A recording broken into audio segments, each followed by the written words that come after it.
সম্প্রতি যারা পশ্চিমা সভ্যতায় মুগ্ধ,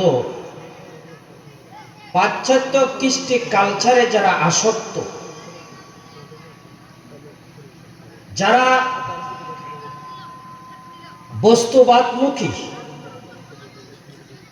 রাষ্ট্র সমাজের উন্নয়ন, অগ্রগতি, প্রগ্রেসের জন্য তাদের প্রদত্ত রূপরেখা থিওরির মধ্যে আছে যে রাষ্ট্র এবং সমাজের উন্নয়নের জন্য পুরুষের পাশাপাশি নারীদেরকেও ভূমিকা রাখতে হবে, নারীদেরকেও পুরুষের সঙ্গে কাঁধে কাঁধ মিলিয়ে সমাজের উন্নয়নে অবদান রাখতে হবে, ভূমিকা রাখতে হবে। নারীর অবদান, নারীর কৃতিত্ব, নারীর অংশগ্রহণ ছাড়া সমাজের উন্নয়ন, দেশের অগ্রযাত্রা অসম্ভব। তাদের এই থিওরি, এই ফর্মুলাকে আমরা স্বাগতম জানাই এবং তাদেরকেও ধন্যবাদ জানাই। সঙ্গে সঙ্গে আমরা তাদেরকে একথাও জানিয়ে দিতে চাই যে এটা নতুন কোনো ফর্মুলা নয়, এটা নতুন কোনো থিওরি নয়। ইসলাম 1400 বছর আগেই সেটা ঘোষণা করেছে। বরং ইসলামের বক্তব্য হলো সমাজ এবং রাষ্ট্রের অগ্রযাত্রায়, সমাজ এবং রাষ্ট্রের উন্নয়নে, সমাজ এবং রাষ্ট্রের ডেভেলপকরণে পুরুষের তুলনায় নারীর ভূমিকা অধিকতর,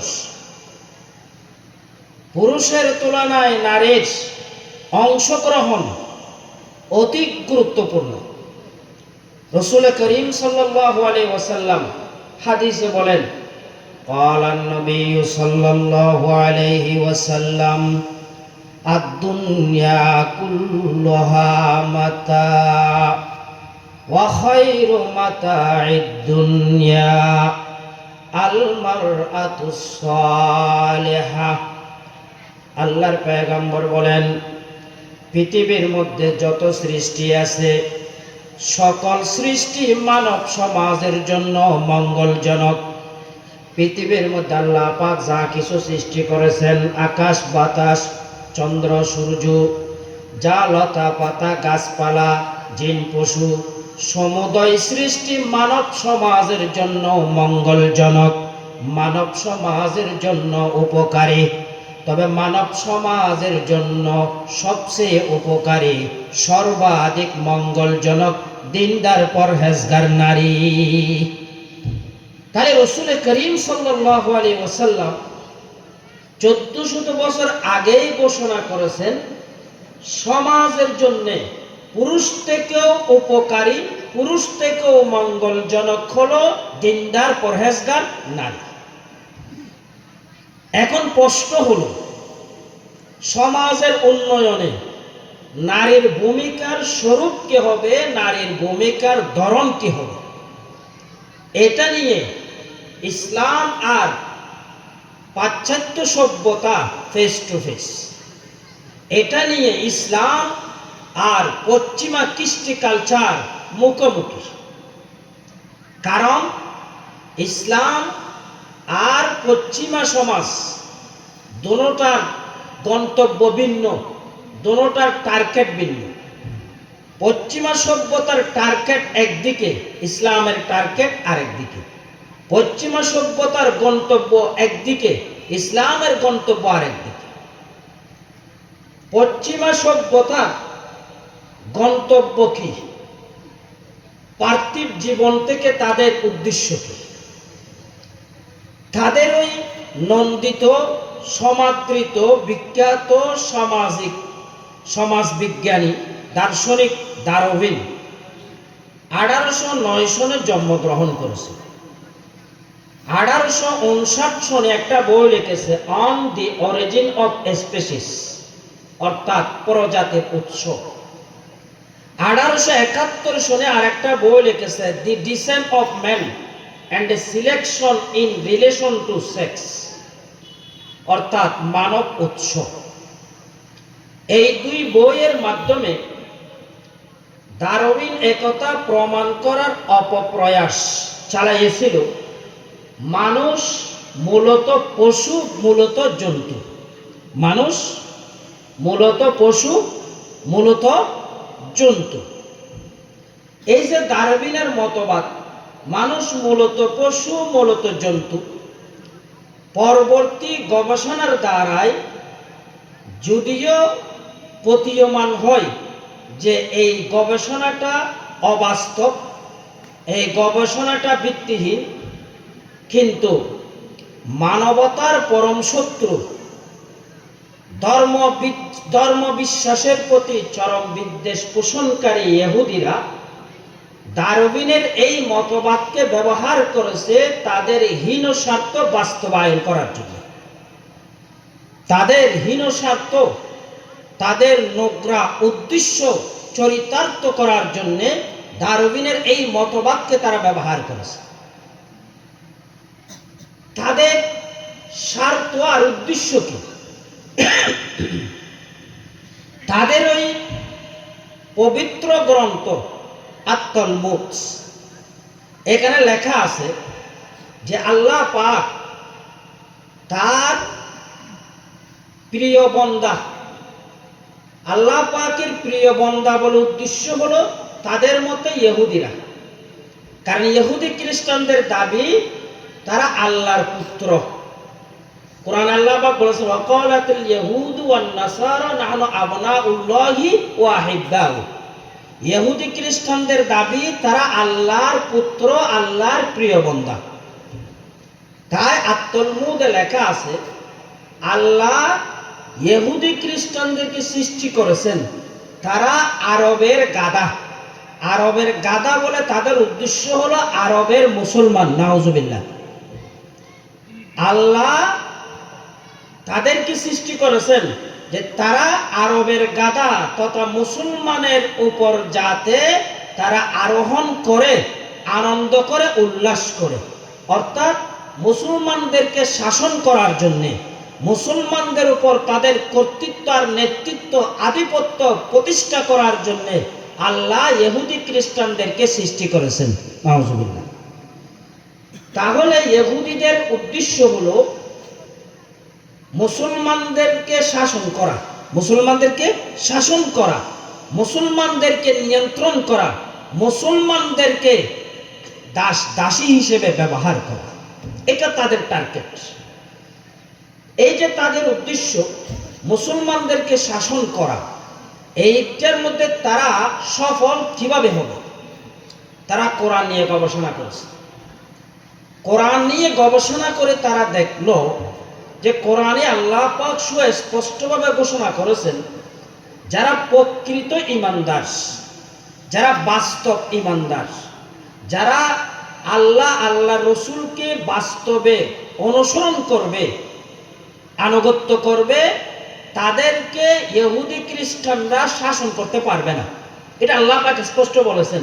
আল্লাহ পাক বলেন ইন্না ইবাদি লাইসা লাকা আলাইহিম মিন সুলতান ইল্লা মান ইত্তাবাআকা মিনাল গাওয়িন। আল্লাহ পাক বলেন যারা আমি আল্লাহর প্রকৃত বান্দা, আমি আল্লাহর বাস্তব অনুসারী, তাদের উপর শয়তান এবং শয়তানের দোসরদের কোনো কর্তৃত্ব চলবে না। শয়তান এবং শয়তানের দোসরদের কর্তৃত্ব আর নেতৃত্ব চলবে যারা সৎ পথ থেকে বিচ্যুত হয়ে যাবে, যারা শয়তানের অনুসরণ করবে।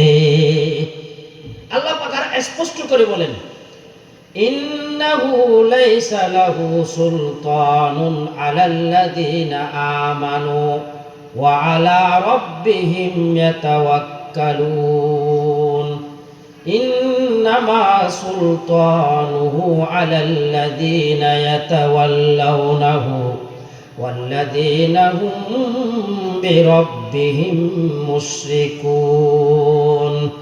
আল্লাহ পাক বলেন যারা প্রকৃত ঈমানদার যারা আল্লাহর প্রতি আস্থাভাজন, আল্লাহর প্রতি তাওয়াক্কুল রাখে, আস্থা রাখে, তাদের উপর শয়তান এবং শয়তানের দোসরদের কর্তৃত্ব আর নেতৃত্ব চলবে না। শয়তান এবং শয়তানের দোসরদের কর্তৃত্ব আর নেতৃত্ব চলবে যারা শয়তানের বন্ধু, যারা শয়তানের অনুসারী, যারা মুশরিক তাদের উপর।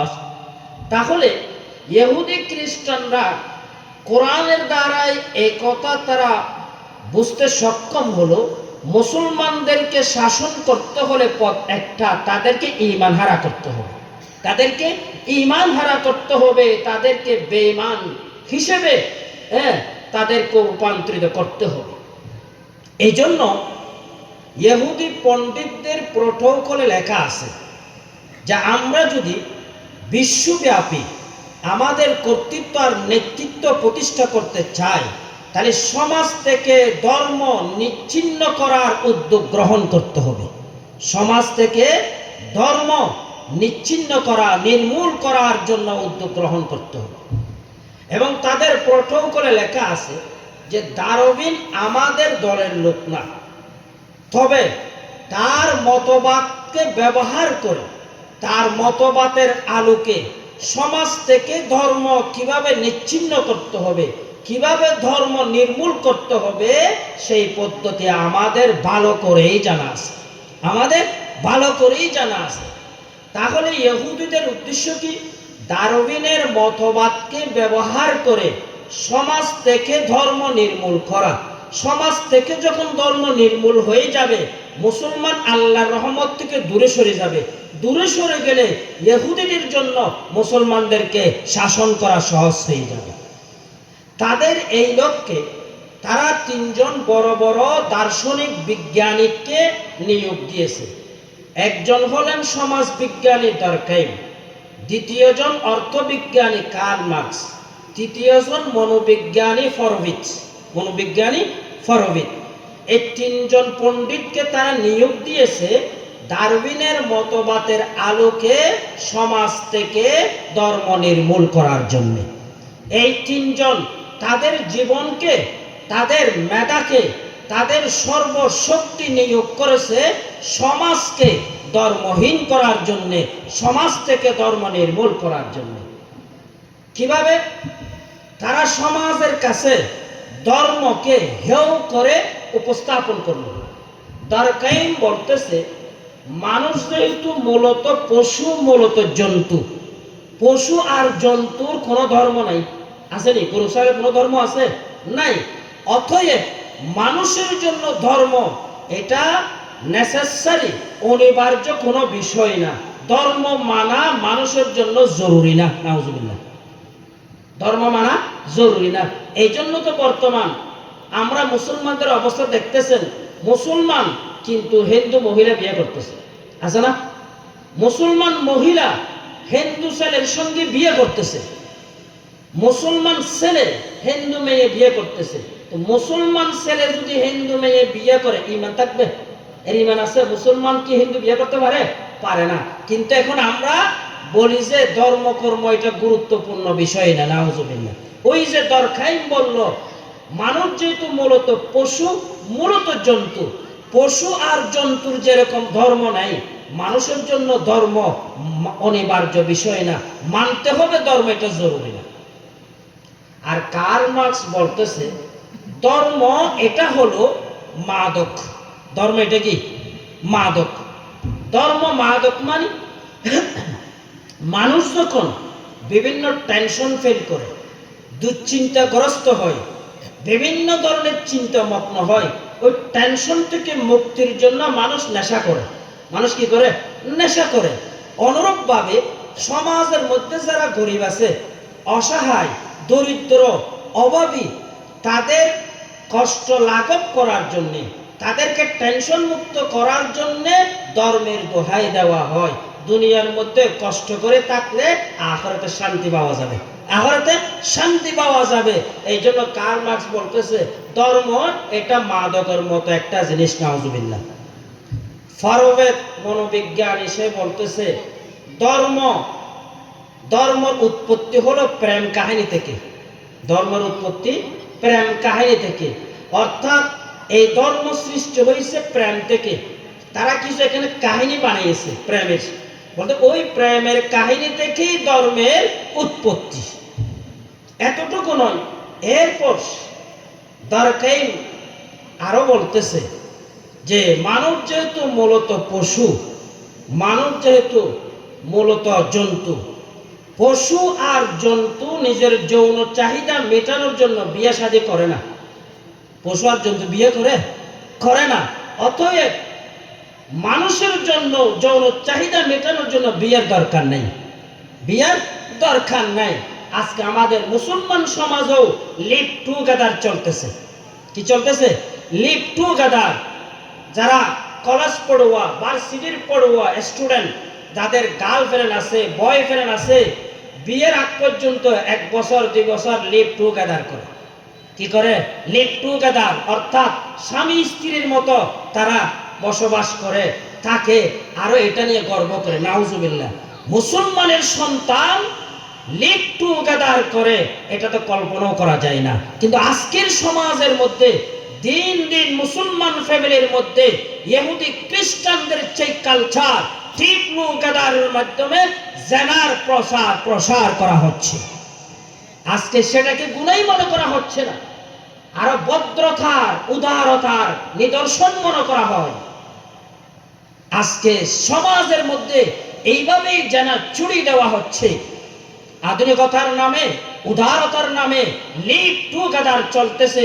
বিশেষভাবে যারা কলেজ ভার্সিটির পড়ুয়া, তাদের মধ্যে এটা ব্যাপকভাবে চলতেছে এখন লিভ টুগেদার।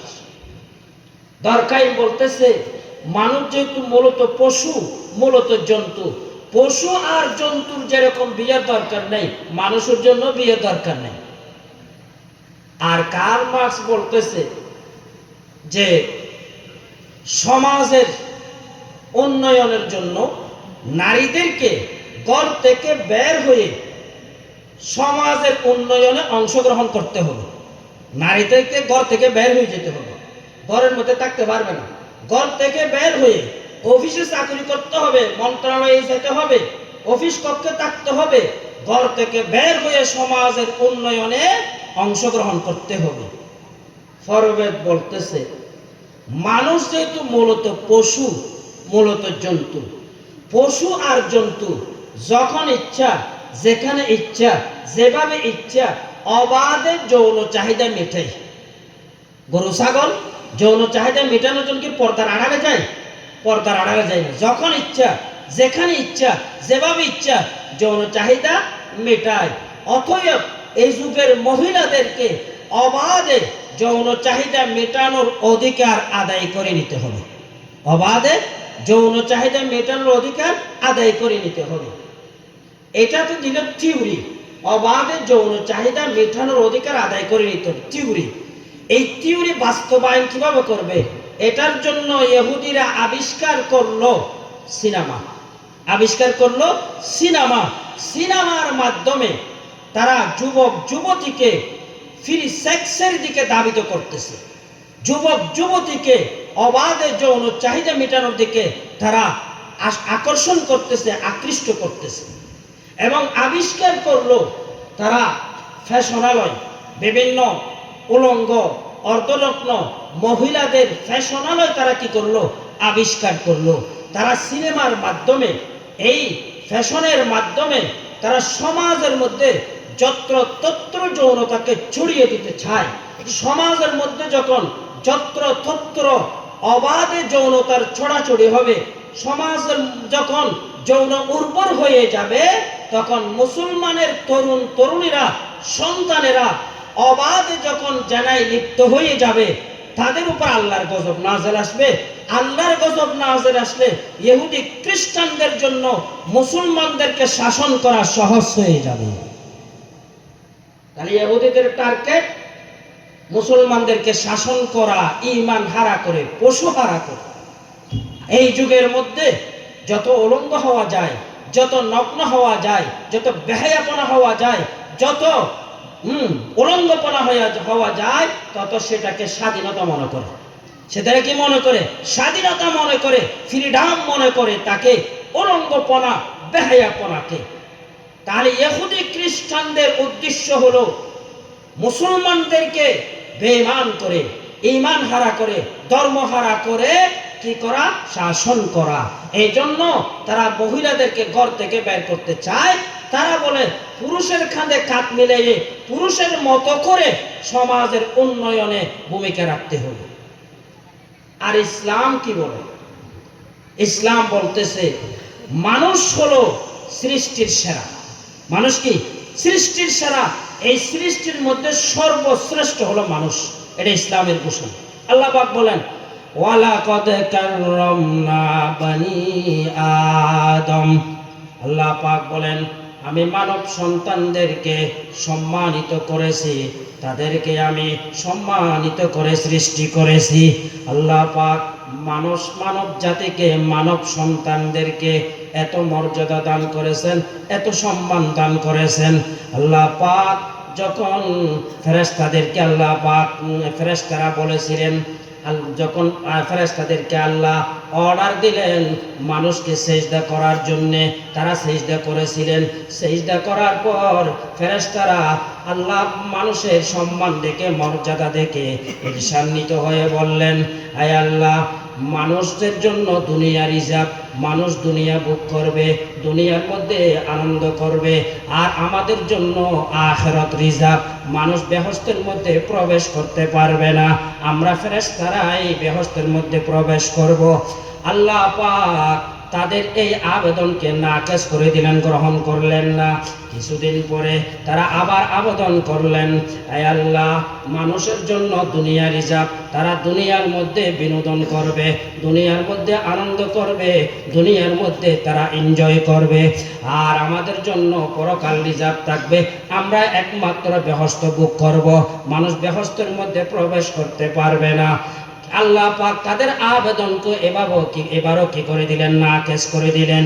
কিছুদিন পরে তৃতীয়বারের মতো ফেরেশতারা আবার আবেদন করলেন, আয় আল্লাহ, মানুষ দুনিয়ার মধ্যে আনন্দ করবে, বিনোদন করবে, তাদের জন্য দুনিয়া রিজার্ভ, আর আমরা ফেরেশতারা দুনিয়া ভোগ করব না, দুনিয়ার মধ্যে আমরা বিয়ে শাদী করি না, আনন্দ করি না, আমাদের জন্য বেহেশত রিজার্ভ, আমরা বেহেশতের মধ্যে থাকবো। আল্লাহ পাক তৃতীয়বারও তাদের আবেদনকে নাকচ করে দিলেন। সঙ্গে সঙ্গে আল্লাহ পাক কারণ বর্ণনা করলেন।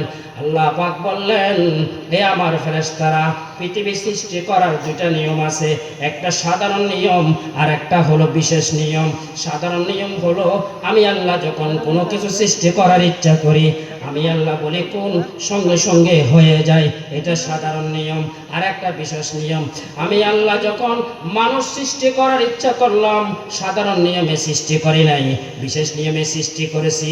সেটা হলো আমি আল্লাহ মানুষকে সৃষ্টি করেছি আমি আল্লাহ পাকের কুদরতের হাতে। সুতরাং যেই মানুষকে আমি আল্লাহর কুদরতের হাতে সৃষ্টি করেছি, তোমরা ফেরেশতাদেরকে সেই মানুষের সমান মর্যাদা দান করব না, মর্যাদা দান করব না। তাহলে আল্লাহ পাক মানুষকে যে এত সম্মান দিলেন, মর্যাদা দিলেন, এই সম্মান মর্যাদাটা কিসের নাম? সম্মান মর্যাদা এটা তো রক্ত মাংসের নাম না। সম্মান মর্যাদা এটা হলো চরিত্রের নাম, এটা স্বভাবের নাম। তো এই স্বভাব চরিত্র এটা গঠন করার প্রয়োজন আছে, এটা গঠন করার প্রয়োজন আছে। এটাতে কেউ মারপেট থেকে ভালো মানুষ হয়ে আসে না, মারপেট থেকে কেউ ভালো মানুষ হয়ে আসে না। তো মানুষকে আল্লাহ যে ঘোষণা করলেন মানুষ শ্রেষ্ঠ জাতি, মানে সর্বোত্তম সৃষ্টি, এই মানুষের শ্রেষ্ঠত্ব, মানুষের মর্যাদাকে ধরে রাখার জন্যে মানুষকে চরিত্রের প্রশিক্ষণ দেওয়ার দরকার আছে, মানুষের স্বভাব গঠন করার দরকার আছে। এই গুরু দায়িত্বের জন্য আল্লাহ পাক মনোনীত করলেন নারীদেরকে। কাদেরকে? নারীদেরকে। এই জন্য 1400 বছর আগে রাসূল করিম সাল্লাল্লাহু আলাইহি ওয়াসাল্লাম নারীর দায়িত্বকে ঘোষণা করতেছেন। ক্বালান নবী সাল্লাল্লাহু আলাইহি ওয়াসাল্লাম আল মারআতু রাইয়াতুন আলা বাইতি বালিহা ওয়া ওয়ালাদি। রাসূলুল্লাহ সাল্লাল্লাহু আলাইহি ওয়াসাল্লাম বলেন, নারী হলো স্বামীর সংসারের দায়িত্বশীল এবং সন্তানদের দায়িত্বশীল, সংসার গোছানো, সন্তানদেরকে লালন পালন করা, সন্তানদের চরিত্র গঠন করা, তাদের স্বভাবকে সুন্দর করা, এটা হলো নারীর দায়িত্ব। এই জন্য পৃথিবীর মধ্যে যত ভালো মানুষের আগমন, যত মহামনীষীর আগমন, পৃথিবীর মধ্যে যত মহামানবের আগমন, সবার চরিত্র গঠনের পিছনের মধ্যে নেপথ্যে কোনো না কোনো সফল নারীর ভূমিকা রয়েছে। কোনো না কোনো সফল নারীর কি রয়েছে? ভূমিকা রয়েছে। তাহলে আবার দেখেন, সংক্ষেপে একটা বলেন, একটা দেশ উন্নত হওয়ার জন্য সবচেয়ে যেই জিনিস প্রয়োজন সেটা হলো কি? ভালো মানুষ। সেটা হলো কি? ভালো মানুষ, সৎ মানুষ, চরিত্রবান মানুষ। দুর্নীতিবাজ মানুষ দিয়ে সমাজ উন্নত হয় না। দুর্নীতিবান মানুষ দিয়ে কি হয় না? সমাজ উন্নত হয় না।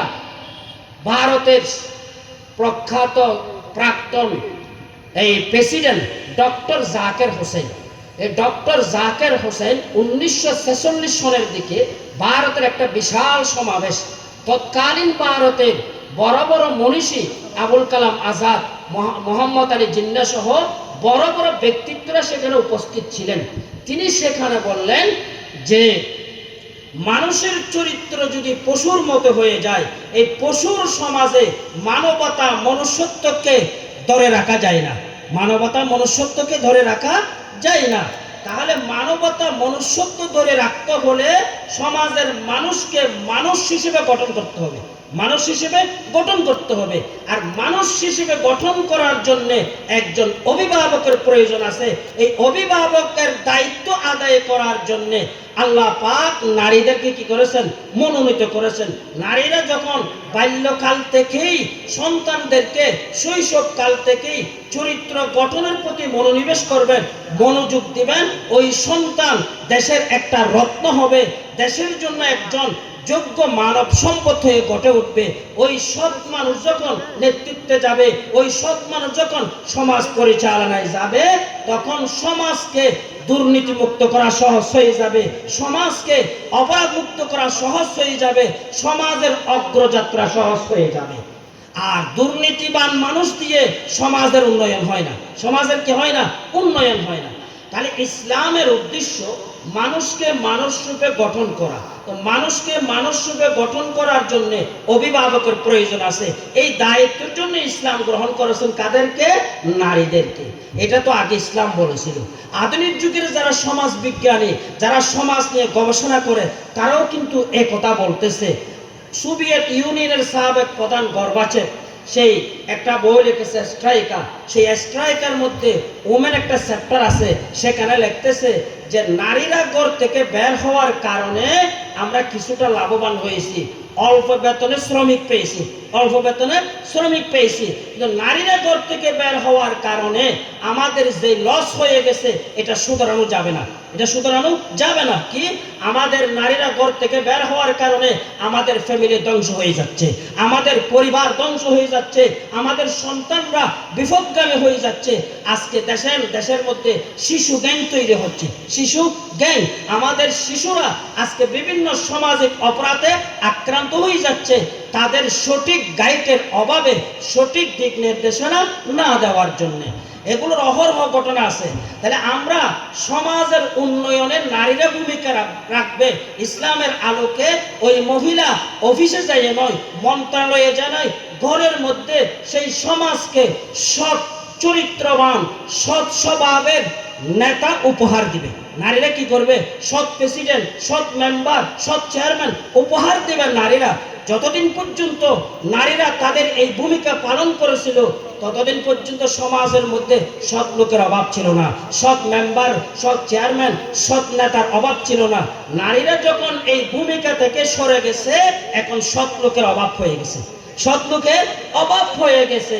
তাই ইসলাম 1400 বছর আগে সেটা ঘোষণা করেছিল। আর নারীদের যে দায়িত্ব সন্তানদেরকে মানুষ রূপে গঠন করা, এই দায়িত্ব আদায় করার জন্য উপযুক্ত স্থান হলো ঘর। উপযুক্ত স্থান কি? ঘর। তাই ইসলাম ঘোষণা করেছে নারীরা ঘরে অবস্থান করবে। কোথায় অবস্থান করবে? ঘরে অবস্থান করবে।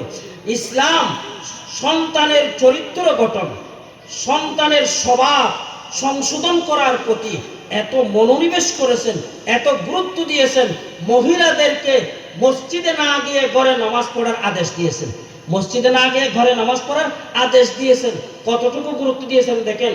হযরত উম্মে হুমাইদ রাদিয়াল্লাহু তাআলা আনহা রাসূলুল্লাহ সাল্লাল্লাহু আলাইহি ওয়াসাল্লামকে বলতেছেন, ইয়া রাসূলুল্লাহ, আমার মনের আশা, আমার মনের আকাঙ্ক্ষা আপনার পিছনে মসজিদে নববীতে এসে জামাতে নামাজ আদায় করব, জামাতে নামাজ আদায় করব।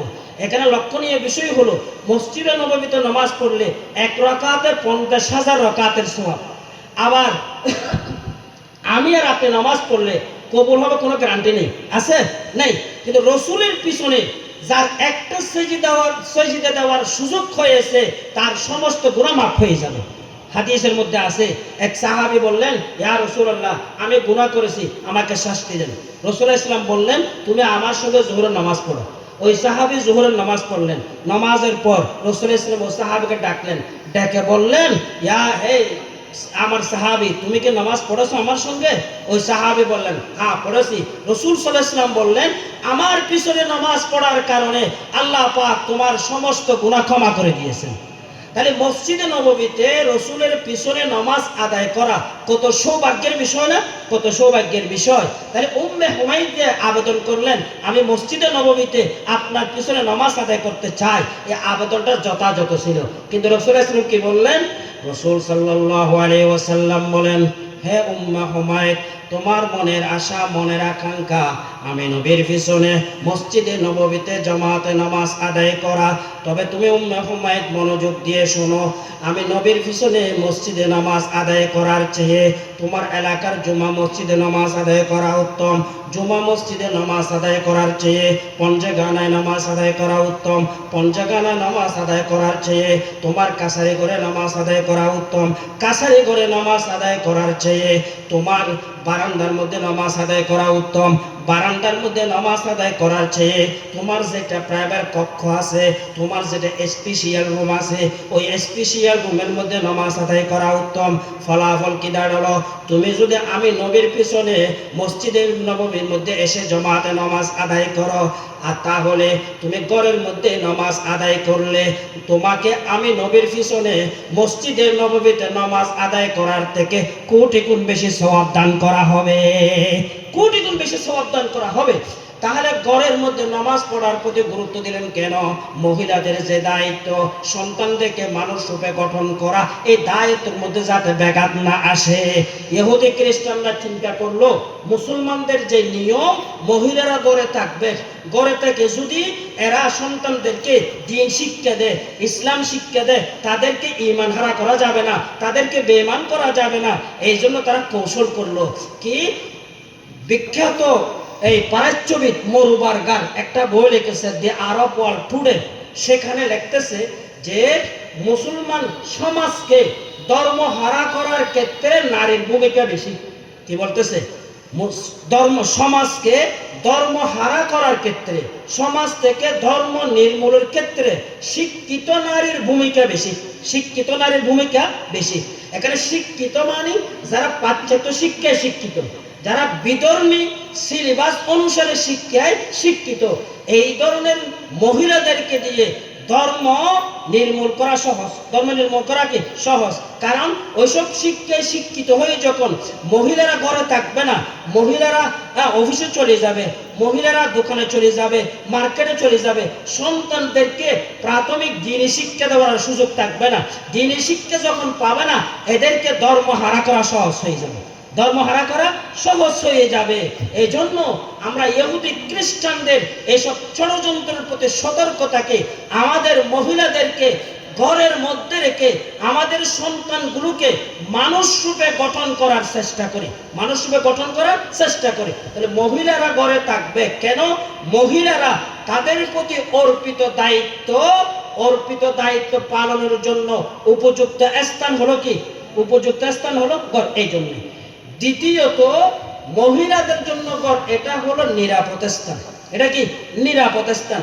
বাহিরে গেলে মহিলারা কেউ নিরাপদ না।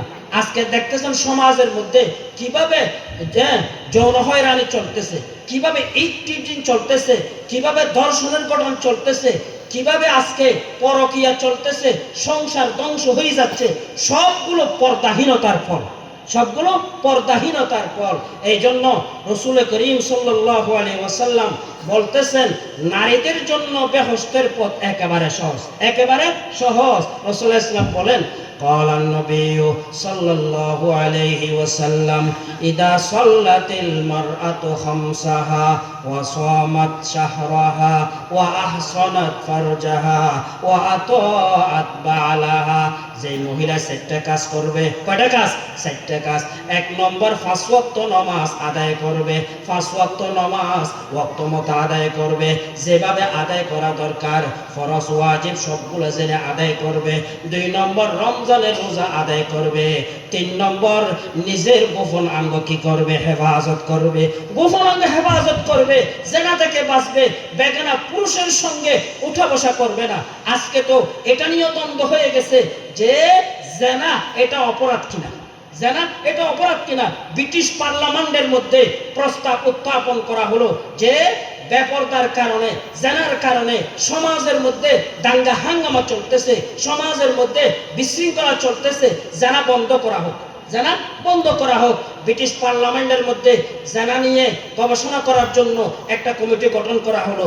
ওই কমিশন কিছুদিন পরে রিপোর্ট করলো যে ব্রিটিশ আইনে জেনা এটা গুনাহ, এটা অপরাধ না, এটা কি না? অপরাধ না। এই জন্য জেনা বন্ধ করা যাবে না, জেনা বন্ধ করা যাবে না। কিন্তু মুসলমানদের জন্য জেনা শুধু অপরাধ নয়, জঘন্যতম অপরাধ, জঘন্যতম অপরাধ। এই জন্য মুসলমান সমাজের জন্য জানা বন্ধ করার উদ্যোগ গ্রহণ করা দরকার।